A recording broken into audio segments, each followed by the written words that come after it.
ऐसा लगा कि हम हीरो के जो वीरता का इतिहास है उसको छुपाया जा रहा है। जिस दिन टीजर आया उस दिन टीजर देख के मैंने फिर रजनीश घई जो इसका डायरेक्टर है उसको मैंने व्हाट्सएप मैसेज भेजा कि आपने धोखा कर दिया हीरो के साथ में। उनके दाल में काला था, उन्होंने उनकी वीरता दिखानी ही नहीं थी मूवी के अंदर, इसलिए उन्होंने जरूरत ही नहीं समझी। जो फिल्म बन रही है 120 वीरों के नाम से, तो हम उस फिल्म का टाइटल 120 वीर अहीर चाहते हैं। रेजांगला वॉर जानी जाती है हमारे वीर बहादुर सैनिकों की शहादत के लिए, लेकिन आज रेजांगला के ऊपर एक महापंचायत गुरुग्राम के मानेसर इलाके में आयोजित की गई है। क्या कुछ ये मुद्दा है? ग्रामीणों के बीच में पहुंचे हैं कि आखिर रेजांगला को लेकर क्या कुछ विवाद है, इनसे जानने की कोशिश करेंगे। सर, एक बार अपना नाम बताइएगा और उसके बाद जो मुद्दा है वो बताइएगा। मेजर डॉक्टर टीसी राव आज हम इकट्ठे हुए हैं, जो आने वाले 21 नवंबर को एक पिक्चर रिलीज होनी है 120 बहादुर के नाम से, जो बैटल ऑफ रेजांगला के ऊपर बनाई गई है।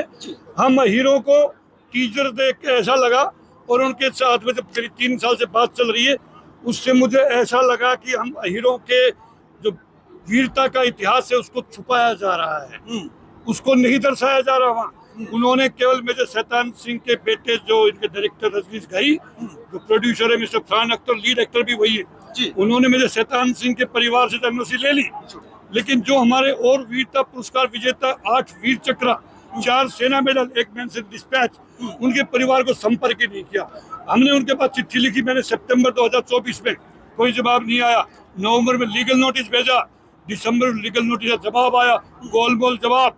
जिस दिन टीजर आया उस दिन टीजर देख के मैंने फिर रजनीश घई जो इसका डायरेक्टर है उसको मैंने व्हाट्सएप मैसेज भेजा कि आपने धोखा कर दिया हीरो के साथ में, जिस दुर्था में वही गलती क्या जिन परिवारों के ने शहादत दी थी, क्या इस डायरेक्टर ने उन परिवारों से संपर्क करने की कोशिश नहीं किया? बिल्कुल नहीं किया, बिल्कुल नहीं किया। मेरी रिक्वेस्ट के बाद में भी कि आप मेजर शैतान सिंह अकेले ने युद्ध नहीं लड़ा, युद्ध तो 114 जो शहीद हो गए थे, 6 और थे, 120 ने लड़ा है। तो एटलीस्ट जो गैलेंट्री अवार्ड वाले हैं, वीरता चक्र, जो वीर चक्र, सेना मेडल, मैनसन डिस्पैच, उनके घर से भी आप एनओसी लो, और उनको भी, जैसे मेजर शैतान सिंह के परिवार को उन्होंने लुक आफ्टर किया है, एनओसी ली है, आगे प्रॉमिस की है प्रॉफिट शेयरिंग की, वही उन परिवारों से भी की जाए। लेकिन उनके दाल में काला था, उन्होंने उनकी वीरता दिखानी ही नहीं थी मूवी के अंदर, इसलिए उन्होंने जरूरत ही नहीं समझी। ऐसी ऐतिहासिक फिल्में बनाते हुए डायरेक्टर्स को खास तौर पर ध्यान रखना चाहिए कि कहीं ना कहीं लोगों की भावनाएं आहत ना हो, और उन वीर परिवारों की भावनाएं आहत ना हो जिनके पीछे आज ये पंचायत की जा रही है। एक बार अपना नाम बताइएगा, और अब आज की पंचायत में अगला कदम क्या होने वाला है आपका? मैं एडवोकेट अभयराम यादव, प्रधान यादव सभा महेंद्रगढ़, आज की सभा की अध्यक्षता की मैंने। और जो फिल्म बन रही है 120 वीरों के नाम से, तो हम उस फिल्म का टाइटल 120 वीर अहीर चाहते हैं। और 21 सितंबर को हम इस बारे में एक बड़ी मीटिंग रखेंगे और सभी डीसीज और एसडीएम्स को मेमोरेंडम देंगे।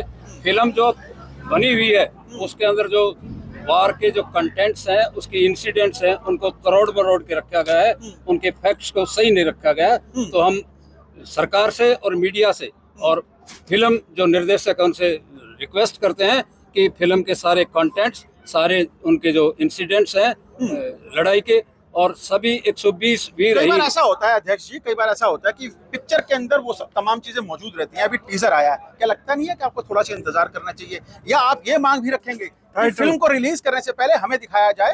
हाँ, फिल्म को रिलीज करने से पहले हमें दिखाया जाए, और फिल्म का टाइटल है वो हम जो बता रहे हैं 120 वीर अहीर, वो रखा जाए, और किसी टाइटल के ऊपर हम सहमत नहीं है। शहीद किसी कम्युनिटी का तो होता नहीं है, क्या तमाम 120 लोगों में अहीर ही शामिल थे? हाँ, वही उसमें से 117 अहीर थे। 117। और आज ये पंचायत इसलिए मीटिंग बुलाई गई है धरना स्थल खिड़की दोला पे, जो अनिश्चितकालीन चला हुआ है, कि जो फिल्म बनी है जिसका ट्रेलर रिलीज हुआ है वो कहीं ना कहीं हमारे यादों को, जैसे पहले एक लता मंगेशकर जी ने गाना गाया था रेजांगला के ऊपर कि है मेरे वतन के लोगों, उसमें भी कहीं ना कहीं अहीर की वीर गाथा को छुपाया गया है, और इस फिल्म में भी कहीं ना कहीं अहीर की वीर गाथा को छुपाया गया है, जिसको लेके आज ये मीटिंग बुलाई गई थी। सब जिले से लोग आए थे, और आज इस बात का स्पष्टीकरण कर दिया गया कि आने वाले 15 दिन के अंदर या तो हम यहाँ से एक लीगल नोटिस उनके पास भेजेंगे जो मूवी बना रहे फराक अख्तर जी, कि या तो 15 दिन के अंदर हमारे जितने भी रेजांगला के शहीद जीवित है या जो शहीद हो चुके हैं उनके परिवार से बात कर इस फिल्म को सही किया जाए, वरना आने वाली किसी अहीर रेजिमेंट को लेकर भी काफी लंबे समय से तकरीबन 1-1.5 साल का वक्त हो चला है आप, हाँ, 3-3.5 साल का वक्त हो चला है, आप संघर्ष कर रहे हैं। और अब अहीरों के ऊपर जो फिल्म बनने जा रही है या फिर रेजांगला के वीरों पर जो फिल्म बनने जा रही है, क्या लगता है कि सरकार आपकी सुनना नहीं चाह रही है? देखिए, सरकार कहीं ना कहीं हमें इग्नोर करने का काम कर रही है। सरकार, हम पिछले 4 साल से तो लगातार यहाँ ही रेजिमेंट के लिए मांग कर रहे हैं। आपने देखो कितने लाखों लोग यहाँ इकट्ठे हुए, फिर भी सरकार ने एक मांग को माना नहीं। आज जिन शहीदों के लिए हम ये मांगे कर रहे हैं कि अहीर रेजिमेंट बने, आज उन शहीदों को दर्शाया जाएगा, क्योंकि आज वो जमाना नहीं है कि अहीर जागरूक नहीं है। पहले का जमाना था कि कुछ दो केंद्रीय मंत्री आपके दक्षिण हरियाणा से हैं, सुधा यादव यहाँ से हैं, कैबिनेट मंत्री यहाँ से हैं, तमाम लोग आपके यहाँ से हैं जिनको चौधराहट में सरकारों में शामिल किया है कैबिनेट मंत्री, केंद्रीय मंत्री के तौर पर। क्या लगता है कि आपकी आवाज सुनी जाएगी? देखिए, हम यहाँ लगातार इस चीज़ का प्रयास भी कर रहे हैं और हमारी बात भी है, पर कहीं ना कहीं हमें अनदेखा किया जा रहा है। और आगे आगे अब हम समाज को पूरा मजबूती से फिर जागरूक करके बड़े लेवल से यहाँ यादों को इकट्ठा करेंगे। और अब बात मैं शहीदों के बारे में बता देता हूँ, जो रेजांगला के लिए आज जो ये मीटिंग हुई है शहीदों के लिए, कि अब वो समय नहीं है कि यादव अब जागरूक नहीं रहा। जो पहले के लोग थे, कहीं ना कहीं अपने ऊपर फिल्म बनवा ली, सब देशों को ये दिखाया गया कि शहीद तो हम ही हुए, देश के अंदर हमने शहादत दी है। पर उनको मैं बताना चाहता हूँ कि इस देश में 5 सैनिक शहीद होके आते हैं, तो उसमें से 2 यादव होके आते हैं। और आज ये इसलिए मीटिंग रखी गई है कि 23 सितंबर तक, 21 सितंबर तक, या तो उससे पहले 15 दिन के अंदर ये ट्रेलर वहाँ रिलीज किया जाए, वरना 21 सितंबर को जंतर मंतर पे पूरे देश लेवल का बड़ा प्रोटेस्ट होगा और विरोध किया जाएगा। इस फिल्म को हम रिलीज नहीं होने देंगे। बिल्कुल बिल्कुल। देखिए, दक्षिण हरियाणा अपने वीर शहीदों की शहादत के लिए भी जाना जाता है, और भारतीय सेना में कितनी भागीदारी है दक्षिण हरियाणा की, उसके लिए भी जाना जाता है। और अब रेजांगला को लेकर जिस तरह से फिल्म बन रही है, इन लोगों की मांग है कि टाइटल को चेंज किया जाए और उन अहीर शहीद परिवारों से भी सुध ली जाए, उनकी भी बात को सुना जाए, क्योंकि शहीद किसी कम्युनिटी का नहीं होता, लेकिन जरूर 120 सैनिकों में से 117 शहीद अहीर थे। और इनकी मांग है कि इस पिक्चर के टाइटल को चेंज कर फिल्म में जो बदलाव करने हैं उसको भी बदला जाए। कैमरामैन परवीन कुमार के साथ नीरज वशिष्ठ, गुरुग्राम, हरियाणा तक।